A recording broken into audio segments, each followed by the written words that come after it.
আমাকে তুমি দেখিয়েছিলে একদিন মস্ত বড় ময়দান, দেবদারু পামের নিবিড় মাথা, মাইলের পর মাইল দুপুর বেলার জনবিরল গভীর বাতাস, দূর শূন্য চিলের পাটকেলে ডানার ভিতর অস্পষ্ট হয়ে হারিয়ে যায়, জোয়ারের মতো ফিরে আসে আবার।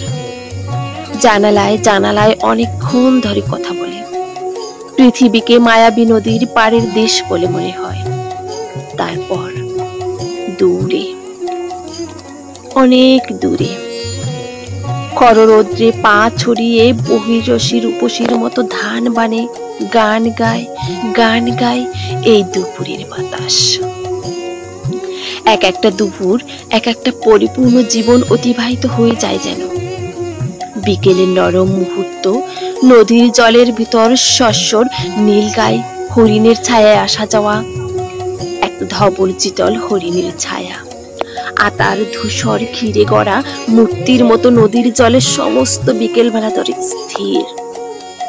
মাঝে মাঝে অনেক দূর থেকে শ্মশানের চন্দন কাঠের চিতার গন্ধ, আগুনের ঘিয়ের ঘ্রাণ, বিকেলে অসম্ভব বিষণ্ণতা, ঝাউ হরিতকি শাল, নেভস্ত সূর্যে পিয়াশাল পিয়াল আমলকি দেবদারু, বাতাসের বুকে স্পৃহা, উৎসাহ, জীবনের ফেনা, সাদা সাদা ছিটকালো পায়রার গুড়াগুড়ি জোছনায় ছায়ায় রাত্রি, নক্ষত্র নক্ষত্রের অতীত নিস্তব্ধতা, মরণের পরপারে বড় অন্ধকার।